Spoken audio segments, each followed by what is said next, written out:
আহলুস সুন্নাত ওয়াল জামাতের ব্যক্তি আমরা যে রাজনীতির সঙ্গে জড়িত থাকি না কেন, যদি মসজিদের উপরে আক্রমণ করা হয়, খানকার উপরে আক্রমণ করা হয়, মাজারের উপরে আক্রমণ করা হয়, আমাদের ঐতিহাসিক আজকে নিদর্শন সমূহের উপরে আক্রমণ যদি করা হয়, আমাদের সম্পদ রক্ষা করার জন্য আমরা সকলে প্রাণ দিতে প্রস্তুত আছি। মুসলমান একটু হাত তুলে বলুন, একটু হাত তুলে বলুন। বেরাদারান ইসলাম, আমরা সর্ব সময় প্রস্তুত আছি।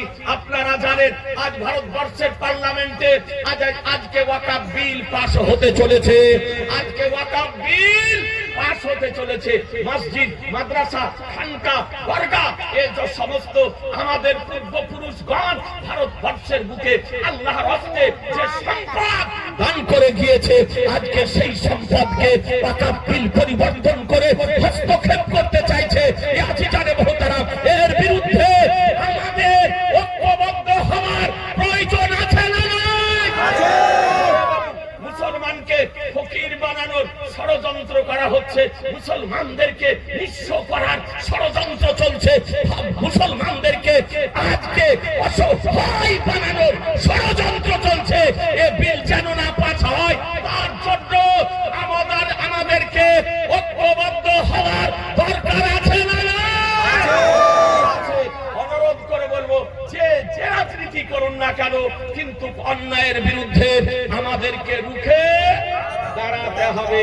যদি না দাঁড়ান, তবে আগামীতে আমাদের অবস্থা আরো শোচনীয় হবে।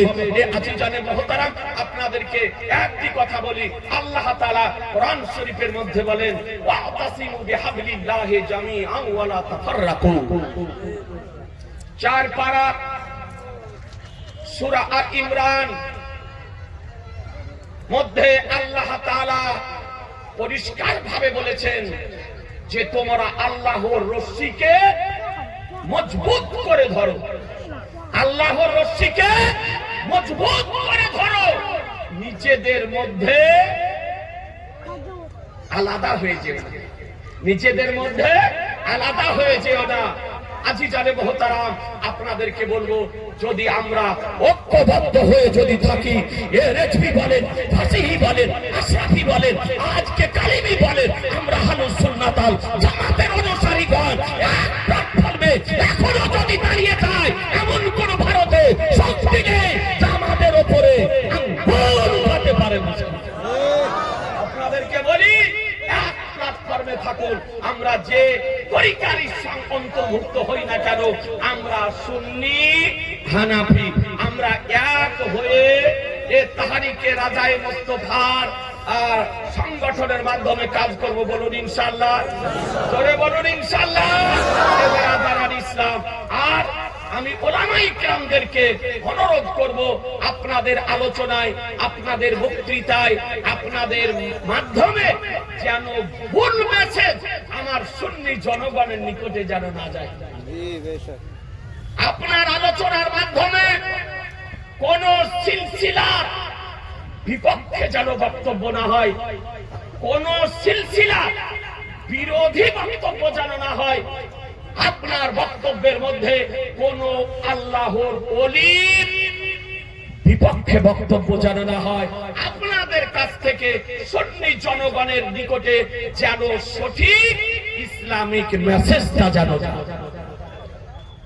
আল্লাহ তাআলা কোরআন শরীফের মধ্যে বলে, ওয়ালা তাহানু ওয়ালা তাহজানু ওয়া আনতুমুল আলাউনা ইন কুনতুম মুমিনিন। তোমরা সুস্তি করিও না, তোমরা চিন্তিত হয়ো না, তোমরা সুস্তি করিও না, চিন্তিত হয়ো না, তোমরা উচ্চ স্থান অধিকার করে থাকবে। শর্ত হচ্ছে মুমিন হয়ে যাও, শর্ত হচ্ছে মুমিন হয়ে যাও। এ বেরাদারান ইসলাম, এখনো পৃথিবীতে কোন শক্তি জন্মগ্রহণ করেনি ইসলামকে ধ্বংস করার মুসলমান, ইসলামকে ধ্বংস করার এখনো কোন শক্তি আপনার জন্মেনি।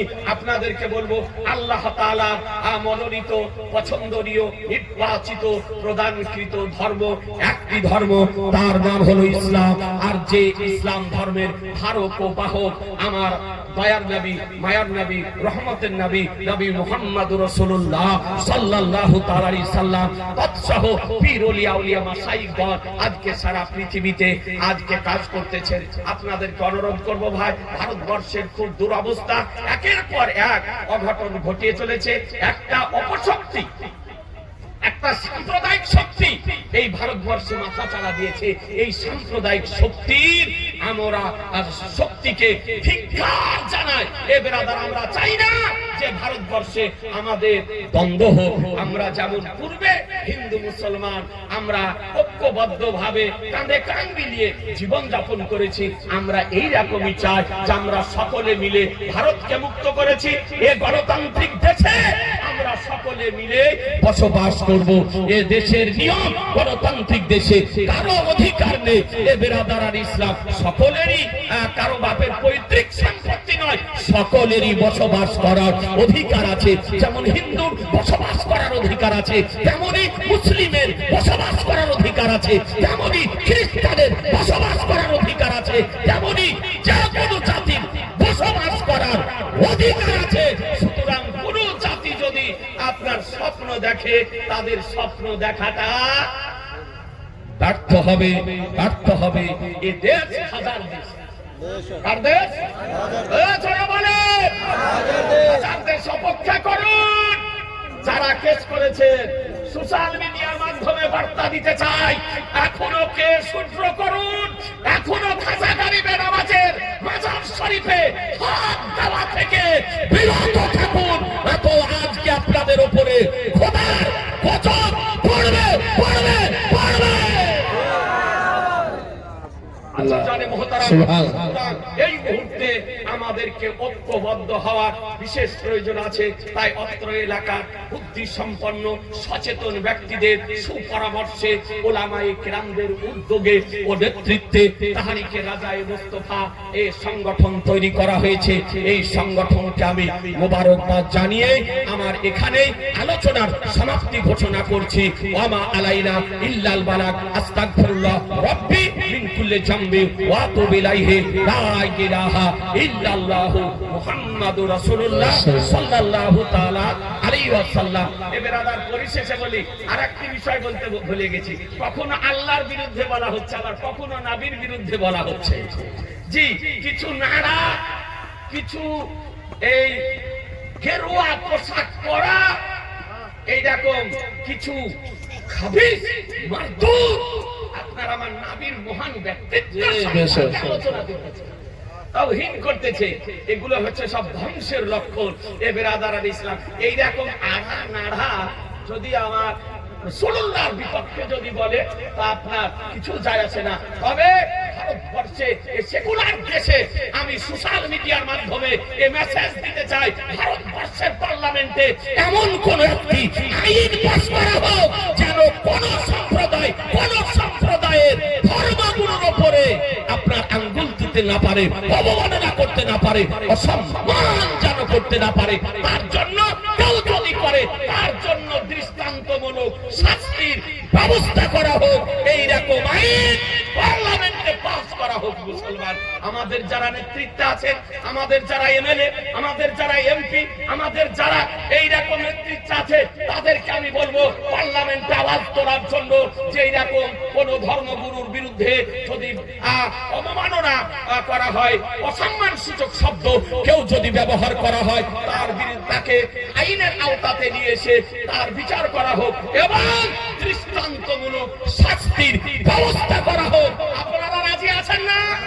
করে বলেন। মুসলমান, আমরা চাই এই আইন পাস করা হোক। ওয়ামা আলাইনা ইল্লাল বালাগ, আস্তাগফিরুল্লাহ রাব্বি মিন কুল্লি জামবি ওয়া আতুবু ইলাইহি, লা ইলাহা ইল্লাল্লাহু মুহাম্মাদুর রাসূলুল্লাহ সাল্লাল্লাহু তাআলা আলাইহি ওয়াসাল্লাম। আসসালামু আলাইকুম।